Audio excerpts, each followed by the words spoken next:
So may nag-PM po sa atin, kaya ito po ay i-clarify lamang po natin yung papaano po i-add yung fraction. So mayroon po tayong example number 1, 2 at saka 3 dito. Magkaiba po ito. Yung example number 1 po natin, makikita po natin that the denominator of that fraction, sa fraction na to, denominator ay pareho. So ito po yung tinatawag nating similar fraction. So napag-aralan po natin ito from the elementary that you can add only fraction. Pwede lamang po natin ma-add yung fraction kapag yung denominator ay the same, or tinatawag po itong similar fraction. May ibang tawag po ito at tinatawag po itong like fraction, pero sa amin po guys, tinatawag po itong similar fraction. So kapag similar fraction guys, katulad sa example number 1, ito po ang pinakamadaling i-add na fraction. Kasi yung gagawin po ninyo, you have to i-add lamang po yung numerator, 5 plus 1, that is equal to 6. Tapos, you have to copy the common denominator. Yung common denominator nila, kukopyahin nyo lamang po ito dito. So, ito na yung magiging sagot. So, meaning to say that 5 over 7 plus 1 over 7 is equal to 6 over 7. Ganito lamang yung pag-add ng fraction.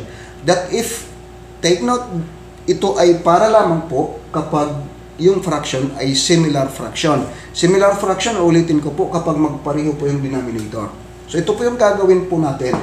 So, the process kapag like fraction po, or similar fraction, just simply add the numerator, then copy the common denominator. So, ito yung nagiging sagot po natin. Pero pagdating po dito sa example number 2, sa example number 2 po natin, makikita po natin that the denominator of the first fraction, 3/5, ay 5. The second fraction is 7. So yung i-add natin na fraction, 3/5 plus 4 over 7, ay hindi po ito similar fraction. Magkaiba po yung denominator nila.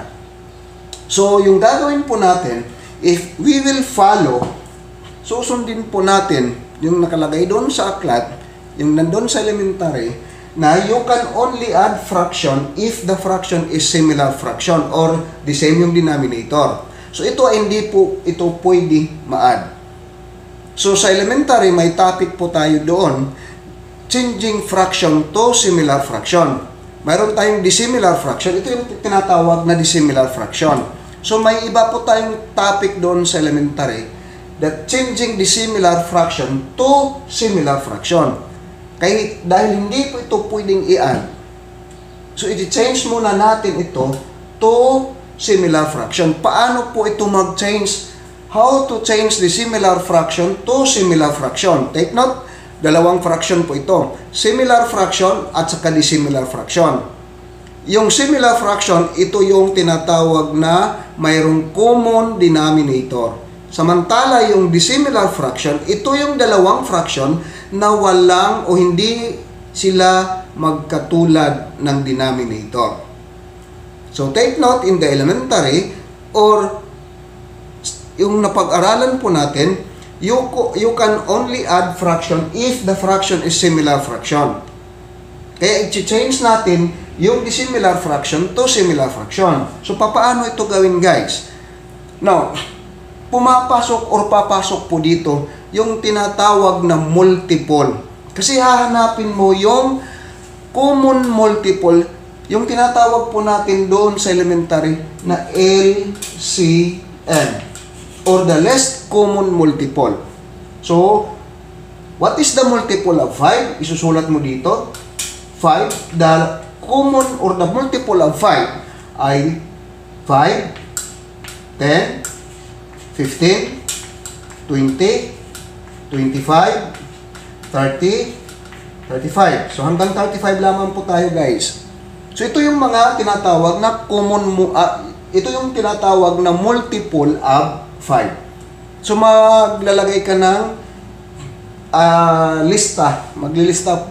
Ililista mo po dito yung multiple of 5. Then the next denominator is 7. Ililista mo dito, guys, ililista mo dito yung mga multiple of 7. So, ano ba yung mga multiple of 7? Ito yung 7, 14, 21, 28, then we have 35. So hanggang 35 lamang po tayo.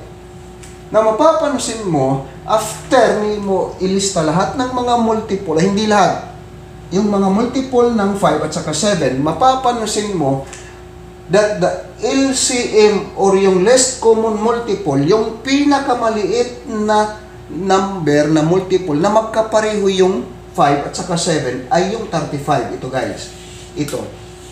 So ito yung magkapareho, walang magkaparehong multiple dito sa 5 and 7 kung hindi yung 35 lamang. So mayroon pa po ito kapag tuloy-tuloy mo pong ililista yung mga multiple of 5 at saka multiple of 7, mayroon pa po itong magkapareho na number. Pero hinahanap lamang po natin yung kinatawag na least common multiple.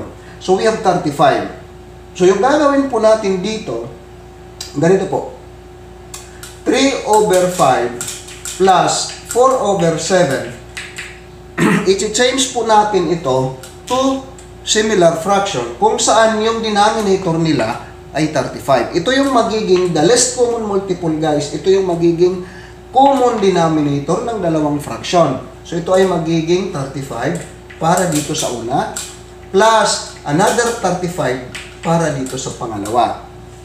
So ngayon hahanapin po natin yung numerator para dito para dito sa first fraction, 3/5 na equivalent, yung 3/5 equivalent po dito na 35 po yung magiging denominator. Ito pong tinatawag po ito na renaming fraction. So, ang gagawin po natin, di-divide lamang po ito, 35 divided by 5 is 7, then ita-times po natin ng 3, that is 21. And then, pangalawa po tayo, 35 divided by 7 is 5. Ita-times po natin ng 4, magiging 20 po ito. Then pagkatapos, ganito na yung gagawin natin dahil magkatulad na yung denominator nila, nagiging similar fraction na sila. So pwede na ito nimo or pwede mo na itong i-add guys. Pwede mo na itong i-add. So magiging 35 po yung magiging denominator dito. 21 plus 40 is 41. So ito yung magiging sagot. So makikita po ninyo ang haba-haba ng solusyon po natin. Hinanap pa natin o kinuha po natin yung tinatawag na LCM para makuha po natin yung common denominator ng dalawang fraction. Then pagkatapos ito na po yung naging solution po natin. Samantala, if i-apply po natin yung part 2, yung video po natin na nakaraan, yung part 2, yung ginamitan po natin ng butterfly method, simply, i-multiply na lang, i-cross multiply na lamang po ito natin. 3 times 7 is 21. Lalagay natin dito yung sagot. Tapos, cross multiply yung 5 at saka 4, that is 20. Then, i-add po natin ito, 21 plus 20, that is 41. And then, multiply po natin yung 5 and 7, we have 35. Then, tapos na yung magiging result po natin. So, alin po dito yung pipiliin mo na process or method in solving fraction or in adding fraction? Yung hahanapin pa ba natin yung LCM or yung least common denominator? Tapos hanggang dito? Or pwede naman po natin i-direct natin yung process. The same pa rin yung naging sagot, 41 over 35. So, madali lamang po yung part 2 po natin. So, pero kung yung nagtanong po sa atin, yung nag-PM po sa atin, pwede naman po ninyong gayahin yung nandun. Yung nakasanayan po natin, na you have to find first the LCM or the LCD, yung tinatawag nating least common denominator, para makuha mo yung tamang sagot. Yun lang kadali guys.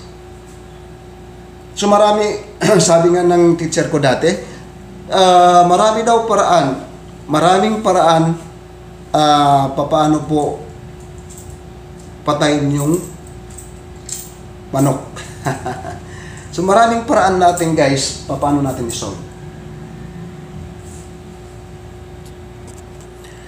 Dito tayo sa example number 3 guys. Yung example number 3 po natin, we have 5 over 9 plus 2/3. Now ito guys, kapag gagamitan natin ng ganito at gagamitan natin ng ganito, titingnan po ninyo alin ba yung mas mabilis na paraan.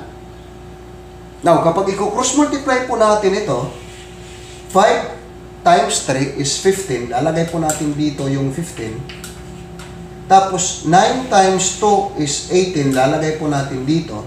Then, i-add po natin yung 15 plus 18.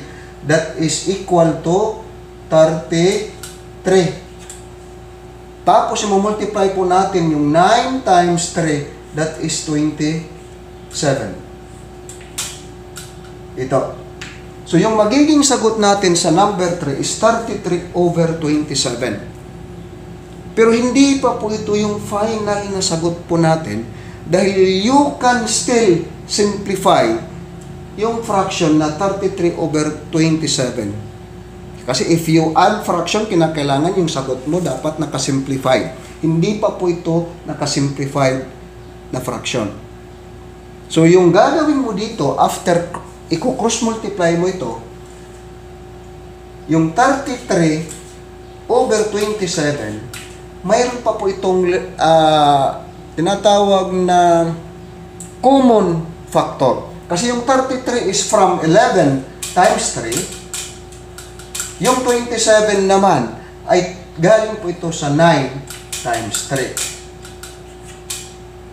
So, 11 times 3 is 33. 9 times 3 is 27.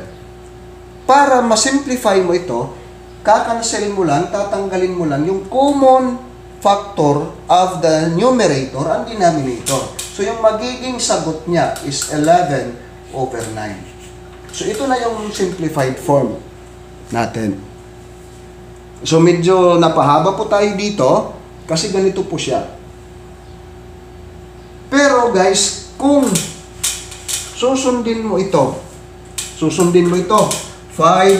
over 9 plus 2/3, kapag ito yung susundin mo, hahanap ka ng LCM ng 9. Yung multiple of 9, guys, ay 9, 18, 27, tapos 36. Ganito yung multiple ng 9. Multiple of 3 naman, guys, ay 3, 6, 9, 12. So, makikita mo yung multiple ng 9 at saka 3. Pipiliin mo saan sila may common nga multiple. Yung pinakamaliit, kaya tinawag po itong LCM or least common multiple, kasi yung pinakamaliit, alin dito? Yung pinakamaliit nila is 9. Ito po. So, ito po yung gagawin po nating denominator dito. Yung common denominator nila. Para i-divide po natin ito, times dito, ganun pa rin yung magiging result. 9 divided by 3 is 3, times 2 is 6. Tapos, 5 plus 6 is 11, then common is 9. Ito. Nadali lang. Kasi yung pag-solve ng fraction, guys, pag-solve ng fraction, titingnan mo alin ba na process yung pinakamadali na paraan.